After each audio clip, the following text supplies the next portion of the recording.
کہانیوں کی دنیا۔ کہانیوں کی دنیا میں آج جو کہانی آپ کو میں سنانے لگی ہوں اس کا نام ہے مچھلی کی تقسیم۔ یہ کہانی غریب لکڑہارے اور اس کے محنتی اور عقل مند بیٹے کی ہے۔ آئیے سنتے ہیں۔ غریب لکڑہارا سارا دن جنگل میں لکڑیاں چیرا کرتا اور شام کو بڑا سا گٹھا باندھ کر بازار میں بیچنے لے جاتا۔ اس سے جو پیسے ملتے ان سے آٹا، دال، نمک وغیرہ خرید لیا کرتا۔ لکڑہارے کا ایک ہی بیٹا تھا، سلیم، جو گاؤں کے اسکول میں چھٹی جماعت میں پڑھتا تھا۔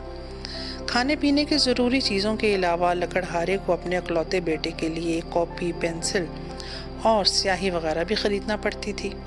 کبھی کبھار تو سلیم کی ضروریات پوری کرنے کی وجہ سے لکڑہارے اور اس کی بیوی کو فاقہ تک کی نوبت آ جاتی۔ ایک دن کی بات ہے، ظہر کا وقت تھا۔ لکڑہارے کی بیوی صحن کے کونے میں کھانا پکا رہی تھی اور سلیم اپنے ہاتھ سے لگائی ہوئی کیاریوں کے پاس بیٹھا جغرافیہ کا سبق یاد کر رہا تھا کہ باہر سے کسی لڑکے نے آواز دی، بھائی سلیم۔ سلیم نے فوراً جواب دیا، جی ہاں، کون ہے؟ پکارنے والے نے کہا، ارے بھائی، ہم مچھلیاں پکڑنے جا رہے ہیں، آنا ہو تو جلدی چلو۔ سلیم کچھ دیر کے لیے سوچ میں پڑ گیا کہ کیا جواب دے۔ مچھلیاں پکڑنا اس کا خاص مشغلہ تھا، لیکن وہ یہ بھی جانتا تھا کہ آج اسے اپنا جغرافیہ کا سبق یاد کرنا تھا، کیونکہ اگلے ہی دن اس مضمون کا امتحان تھا۔ پھر اس نے نفی میں جواب دے دیا۔ سلیم جغرافیہ کے مضمون میں کمزور تو نہ تھا، بس یوں ہی اس بات سے خائف تھا کہ فرض کرو فیل ہو گیا تو وہ یقیناً اس بات کا گمان بھی نہ کر سکتا تھا کہ فیل ہو جانے کی صورت میں اس کا ابا کیا کہے گا، جو پہلے ہی اس کے تعلیمی اخراجات کے بوجھ تلے دبا جاتا ہے۔ پھر جب سلیم کے دوست نے اصرار کیا کہ وہ ضرور اس کے ساتھ جائے تو اس کی ماں نے بھی اسے اجازت دے دی۔ چلے جاؤ بیٹے، وہ ہنڈیا میں ڈوئی پھیرتے ہوئے بولی، صبح سے بیٹھے پڑھ رہے ہو، چلے جاؤ گے تو تھوڑی تفریح ہو جائے گی، مگر دیکھو جلدی آنا۔ سلیم نے کتاب بند کر کے رکھ دی اور باہر چل دیا۔ اس کے گھر سے نکلتے ہی اور لڑکے آ ملے اور سب دوست کہکے لگاتے، شور مچاتے ندی کی جانب چل دیے۔ شام ہونے سے پہلے سلیم اور اس کے دوستوں نے بہت سی مچھلیاں پکڑ لیں۔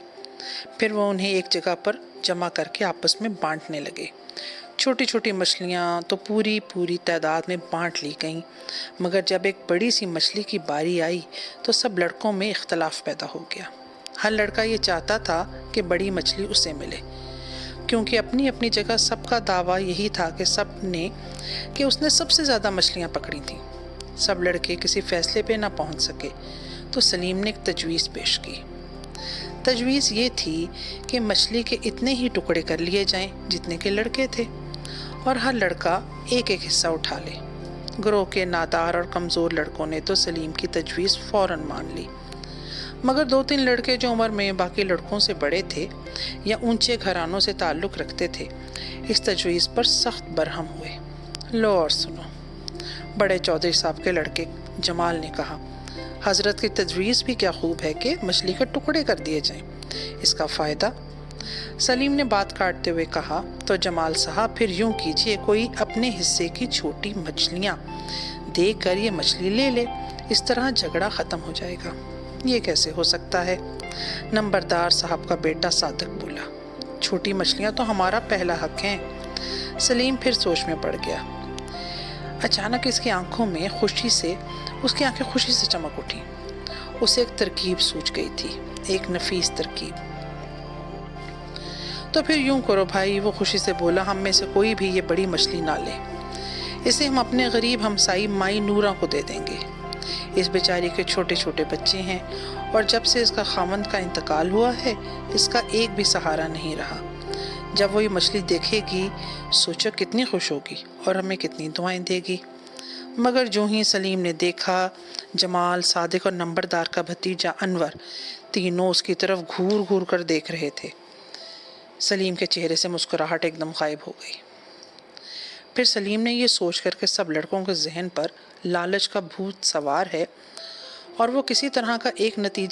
وہ کسی بھی طرح ایک نتیجے پر پہنچنے والے نہیں، اپنے حصے کی چھوٹی چھوٹی مچھلیاں کے علاوہ بڑی مچھلی میں سے بھی حصہ چاہتے ہیں۔ تو سلیم نے ایک اور فیصلہ کیا، اور وہ فیصلہ کیا تھا؟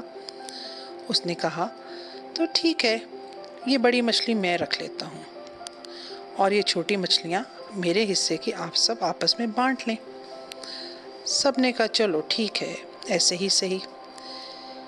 سلیم نے مچھلی کو اٹھایا اور اب گھر کی طرف چل پڑا۔ چہرے پہ ایک مسکراہٹ تھی اور پاؤں جلدی جلدی اٹھ رہے تھے۔ بڑے بڑے قدم اٹھاتا ہوا وہ گھر کی طرف رواں دواں تھا۔ لیکن یہ کیا؟ گھر کی طرف جاتے جاتے وہ اچانک مائی نورا کے گھر کی طرف مڑ گیا اور اس کے گھر پر دستک دی۔ مائی نورا، مائی نورا۔ نورا اندر سے آئی۔ جی سلیم بیٹا، کیا بات ہے؟ سلیم نے کہا، مائی نورا، یہ مچھلی آپ کے لیے لایا ہوں، پکا لیجئے۔ مائی نورا نے اسے ڈھیروں دعائیں دیں اور سلیم یہ دعائیں سنتا ہوا دل ہی دل میں خوش ہوتا ہوا کہ اس نے ایک نیکی کا کام کیا ہے، اپنے گھر کی طرف رواں دواں ہو گیا۔